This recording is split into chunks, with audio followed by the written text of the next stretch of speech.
ये आकाशवाणी रायपुर है। प्रादेशिक समाचार बुलेटिन के साथ मैं सुषमा श्रीवास।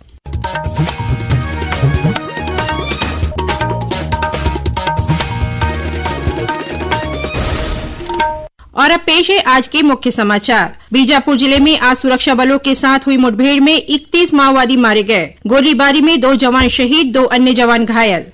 प्रदेश में हो रहे नगरीय निकाय चुनाव के तहत परसों 11 फरवरी को होगा मतदान। आज रात 12 बजे के बाद थम जाएगा प्रचार अभियान। प्रधानमंत्री नरेंद्र मोदी कल 10 फरवरी को परीक्षा पे चर्चा कार्यक्रम के अंतर्गत विद्यार्थियों से बातचीत करेंगे। और उत्तर प्रदेश के सोनभद्र में हुए सड़क हादसे में छत्तीसगढ़ के 4 लोगों की मौत हो गई है। अब समाचार विस्तार से। बीजापुर जिले में आज सुरक्षा बलों के साथ हुई मुठभेड़ में 31 माओवादी मारे गए हैं। मारे गए सभी माओवादियों के शव बरामद कर लिए गए हैं। इस मुठभेड़ में सुरक्षा बलों के 2 जवान भी शहीद हुए हैं। इनमें से एक बालोद जिले के भाटापारा का रहने वाला डीआरजी का हेड कांस्टेबल नरेश ध्रुव और दूसरा जवान एसटीएफ का आरक्षक वासित रावटे है, जो डोंडी बालोद का रहने वाला है। वहीं 2 अन्य जवान घायल हुए हैं, जिन्हें बेहतर इलाज के लिए रायपुर लाया गया है। घायल जवानों की हालत खतरे से बाहर बताई गई है। बीजापुर जिले के पुलिस अधीक्षक डॉक्टर जितेंद्र यादव ने बताया कि सुरक्षा बलों को खुफिया सूचना मिली थी कि जिले के नेशनल पार्क के जंगल में बड़ी संख्या में माओवादी मौजूद हैं। इसके बाद district reserve guard, special task force और बस्तर फाइटर की संयुक्त टीम सर्च ऑपरेशन पर निकली थी। बीजापुर के नेशनल पार्क क्षेत्र में डीआरजी और एसटीएफ की संयुक्त टीमें नक्सल विरोधी अभियान कार्रवाई पर निकली हुई थी। इसी दौरान आज सुबह 8 बजे से लगातार एक्सचेंज ऑफ फायर हुआ। एक्सचेंज ऑफ फायर के बाद में सर्चिंग के दौरान 31 माओवादियों के शव बरामद हुए हैं। इसके साथ में AK-47 समेत कई ऑटोमेटिक हथियार बरामद किए गए हैं। मुठभेड़ के दौरान डीआरजी एवं एसटीएफ के एक जवान शहीद हो गए हैं और 2 जवानों को बुलेट इंजरी थी, जिसे चॉपर के द्वारा इवैक्यूएट किया गया है और बेहतर इलाज रायपुर में किया जा रहा है। केंद्रीय गृह मंत्री अमित शाह ने सोशल मीडिया प्लेटफॉर्म एक्स पर सुरक्षा बल के जवानों की इस सफलता पर उनकी सराहना करते हुए लिखा है कि नक्सल मुक्त भारत बनाने की दिशा में यह बड़ी सफलता है।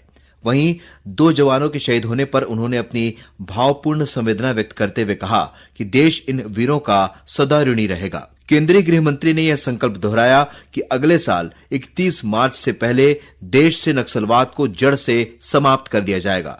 वहीं मुख्यमंत्री विष्णु देसाई ने कहा कि उनकी सरकार के 13 महीने के कार्यकाल में बस्तर का इलाका गणतंत्र से गणतंत्र की ओर बढ़ रहा है। मैं डीआरजी, एसटीएफ और बस्तर फाइटर्स के जवानों को बहुत बहुत उनके साहस को सलाम करता हूं। 2 हमारे जवान शहीद हुए हैं, उनको भी हम विनम्र श्रद्धांजलि अर्पित करते हैं और हम कह सकते हैं कि ये जो 13 महीने का हमारे शासन का ये कार्यकाल है, ये गणतंत्र से गणतंत्र की ओर जाने वाला है। समाचार डेस्क, आकाशवाणी रायपुर। इस बीच नारायणपुर जिले में 3 माओवादियों ने पुलिस के समक्ष आत्मसमर्पण किया है। ये माओवादी कुतुल एरिया कमेटी के सदस्य बताए जा रहे हैं। आत्मसमर्पण करने वाले इन माओवादियों को राज्य सरकार की पुनर्वास नीति के तहत 25-25 हजार रुपए की प्रोत्साहन राशि का चेक प्रदान किया गया। प्रधानमंत्री नरेंद्र मोदी कल 10 फरवरी को परीक्षा पे चर्चा कार्यक्रम के अंतर्गत विद्यार्थियों से बातचीत करेंगे। यह कार्यक्रम नई दिल्ली के भारत मंडपम में आयोजित किया जाएगा। इस कार्यक्रम में प्रत्येक राज्य और केंद्र शासित प्रदेश से 36 विद्यार्थियों का चयन विभिन्न स्कूलों से किया गया है। कार्यक्रम का सीधा प्रसारण दूरदर्शन, स्वयं प्रभा, प्रधानमंत्री कार्यालय के यूट्यूब चैनल और शिक्षा तथा सूचना और प्रसारण मंत्रालयों के सोशल मीडिया चैनलों पर किया जाएगा। परीक्षा पे चर्चा कार्यक्रम को लेकर छत्तीसगढ़ के स्कूलों में भी छात्र छात्राओं में उत्साह देखा जा रहा है। भिलाई स्थित शंकराचार्य स्कूल के छात्र कमल भोसले ने प्रधानमंत्री की इस पहल की सराहना की है। बहुत अच्छी चीज है। हम पिछले 3 साल से इस चीज को फॉलो कर रहे हैं। कई ऐसे सवाल हैं, कई ऐसे जवाब है जिन्होंने हमारी बहुत मदद की है। हमारे पढ़ाई के क्षेत्र में हम बहुत हेल्प मिली है। वहीं एक अन्य छात्र सुयस कापसे ने कहा कि परीक्षा पे चर्चा कार्यक्रम हमारा मनोबल बढ़ाता है। ये बहुत ही अच्छा प्रयास है प्रधानमंत्री नरेंद्र मोदी जी का, जो उन्होंने ये शुरुआत की है। हम जैसे बच्चों के लिए एवं टीचर्स एवं पेरेंट्स के लिए भी ये बहुत ही उपयोगी है, जो हमें स्ट्रेस कम करने के लिए नए नए निदान देते हैं एवं हमारा मनोबल बढ़ाते हैं। परीक्षा पे चर्चा कार्यक्रम के लिए 3 करोड़ 6 लाख विद्यार्थियों, शिक्षकों और अभिभावकों ने रजिस्ट्रेशन कराया है। राष्ट्रपति द्रौपदी मुर्मू कल 10 फरवरी को प्रयागराज में महाकुंभ जाएंगी। वे गंगा, यमुना और सरस्वती के त्रिवेणी संगम में पवित्र डुबकी लगाएंगी। राष्ट्रपति अक्षय वट और बड़े हनुमान मंदिर के भी दर्शन करेंगी। वे डिजिटल महाकुंभ केंद्र में आधुनिक तकनीक के माध्यम से महाकुंभ की गहनता के बारे में जानकारी लेंगी।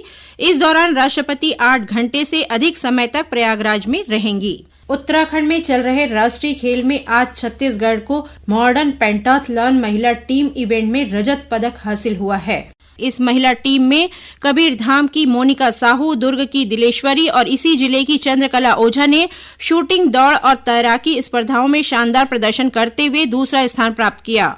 छत्तीसगढ़ ने 38वें राष्ट्रीय खेल में अब तक 5 स्वर्ण, 2 रजत और 8 कांस्य सहित कुल 15 पदक प्राप्त किए हैं। प्रादेशिक समाचार आप आकाशवाणी रायपुर से सुन रहे हैं और अब आगे बढ़ते हैं बाकी के समाचारों की ओर। प्रदेश में हो रहे नगरीय निकाय चुनाव के तहत आज रात 12 बजे के बाद प्रचार अभियान थम जाएगा। इसके बाद प्रत्याशी घर घर जाकर लोगों से जनसंपर्क कर सकेंगे। राज्य निर्वाचन आयोग के दिशा निर्देशों के अनुसार आज रात 10 बजे के बाद चुनाव प्रचार के लिए ध्वनि विस्तारक यंत्रों की अनुमति नहीं रहेगी। हालांकि 10 बजे से 12 बजे के बीच बिना ध्वनि विस्तारक यंत्रों के प्रचार किया जा सकता है। इसके बाद सार्वजनिक तौर पर चुनाव प्रचार नहीं किया जा सकेगा। रात 12 बजे के बाद चुनाव प्रचार के लिए सार्वजनिक सभाएं, जुलूस, नुक्कड़ सभाएं और लाउड स्पीकर का प्रयोग पूरी तरह से प्रतिबंधित रहेगा। इससे पहले प्रचार के अंतिम दिन मुख्यमंत्री विष्णुदेव साय ने आज धमतरी और दुर्ग में भाजपा प्रत्याशियों के पक्ष में रोड शो किया।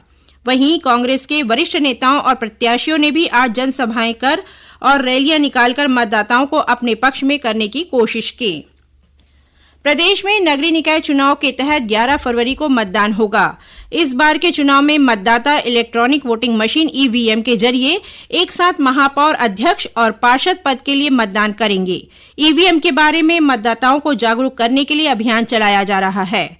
राज्य निर्वाचन आयुक्त ने आकाशवाणी समाचार से चर्चा में ईवीएम से मतदान करने की प्रक्रिया की जानकारी दी।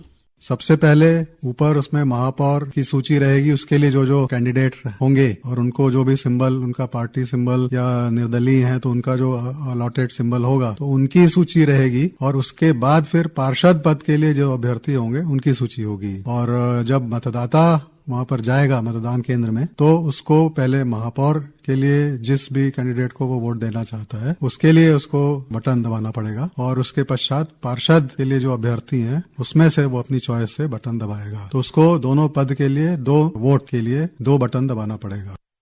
श्रोताओं, राज्य निर्वाचन आयुक्त अजय सिंह से ली गई इस भेंटवार्ता का प्रसारण आकाशवाणी केंद्र रायपुर द्वारा कल 10 फरवरी को सुबह 9 बजे से किया जाएगा। इसे छत्तीसगढ़ स्थित आकाशवाणी के सभी केंद्र एक साथ रिले करेंगे। नगरीय निकाय चुनाव के तहत राज्य के विभिन्न नगर निगमों की प्रोफाइल की श्रृंखला की अंतिम कड़ी के रूप में आज हम आपको कोरबा नगर निगम के बारे में बताएंगे। कोरबा नगर निगम में इस बार 8 महापौर प्रत्याशी चुनाव मैदान में है। कांग्रेस ने उषा तिवारी को अपना प्रत्याशी बनाया है। उषा तिवारी ने आकाशवाणी समाचार से चर्चा में बताया कि वे जनहित के मुद्दों को लेकर चुनाव मैदान में हैं। मैं चुनाव लड़ रही हूँ जनहित के जितने मुद्दे, चाहे कोरबा को पॉल्यूशन के लेके हो, चाहे कोरबा के बच्चों को स्पोर्ट्स की सुविधा लेके हो, चाहे स्वास्थ्य को लेके हो, मैं इन्हीं सब मुद्दों को लेकर चुनाव लड़ रही हूँ कि सुंदर कोरबा हो, विकसित कोरबा हो, साफ कोरबा हो और स्वच्छ कोरबा हो। ये मेरा मिशन है। वहीं भारतीय जनता पार्टी की ओर से महापौर पद की प्रत्याशी संजू देवी राजपूत ने बताया कि चुनाव प्रचार के दौरान वे लोगों की समस्याओं को सुनकर लिखित में अपने पास रख रही हैं। चुनाव जीतने पर वे उनका समाधान करेंगी। मैं जो समस्याएं जो अभी डोर टू डोर जा रही हूँ, प्रचार प्रसार में जा रही हूँ, बहुत सारी मूलभूत सुविधाएं जो कि नहीं हो पाई है उसको हम नोट कर रहे हैं और हम आश्वासन भी अपने जनता को दिला रहे हैं कि मैं 5 वर्षों में ये सारी आपकी समस्याओं को दूर करूंगी। 67 वार्डों वाले कोरबा नगर निगम में कुल मतदाताओं की संख्या 2,67,103 है। इनमें 1,33,400 से अधिक महिला और 1,33,600 से ज्यादा पुरुष मतदाता हैं। वहीं 23 तृतीय लिंग मतदाता भी शामिल हैं। कोरबा से राशि गुप्ते की रिपोर्ट के साथ समाचार डेस्क आकाशवाणी रायपुर। उत्तर प्रदेश के सोनभद्र में हुए सड़क हादसे में छत्तीसगढ़ के 4 लोगों की मौत हो गई है। वहीं 6 अन्य लोग गंभीर रूप से घायल हो गए हैं, जिन्हें अस्पताल में भर्ती कराया गया है। बताया जा रहा है कि ये सभी लोग प्रयागराज में चल रहे महाकुंभ से वापस रायपुर लौट रहे थे। इसी दौरान सोनभद्र जिले के दरनखाड़ के पास उनका 4 पहिया वाहन एक ट्रेलर से टकरा गया। बिलासपुर जिले की पर्वतारोही निशा यादव ने अफ्रीका महाद्वीप के किलिमंजारो पर्वत को फतह कर तिरंगा फहराया है। निशा यादव की इस सफलता पर मुख्यमंत्री विष्णुदेव साय ने प्रसन्नता जताते हुए कहा कि निशा की यह उपलब्धि प्रदेश के असंख्य युवाओं के लिए प्रेरणा स्रोत है। गौरतलब है कि कुछ महीने पहले मुख्यमंत्री ने निशा से बिलासपुर में मुलाकात की थी। इस दौरान मुख्यमंत्री ने उन्हें सहायता के रूप में 3,45,000 रुपए का चेक प्रदान किया था। अब कुछ खबरें संक्षेप में। मुख्यमंत्री विष्णुदेव साय ने 10 फरवरी को भूमकाल स्मृति दिवस के अवसर पर आदिवासी जननायक अमर शहीद गुंडाधुर को श्रद्धांजलि अर्पित की और मौसम विभाग से प्राप्त जानकारी के अनुसार पश्चिमी विक्षोभ के असर से 11 फरवरी तक मध्य और उत्तर छत्तीसगढ़ के न्यूनतम तापमान में 3 से 4 डिग्री सेल्सियस की वृद्धि होने की संभावना है। अंत में मुख्य समाचार एक बार फिर। बीजापुर जिले में आज सुरक्षा बलों के साथ हुई मुठभेड़ में 31 माओवादी मारे गए। गोलीबारी में 2 जवान शहीद, 2 अन्य जवान घायल। प्रदेश में हो रहे नगरीय निकाय चुनाव के तहत परसों 11 फरवरी को होगा मतदान। आज रात 12 बजे के बाद थम जाएगा प्रचार अभियान।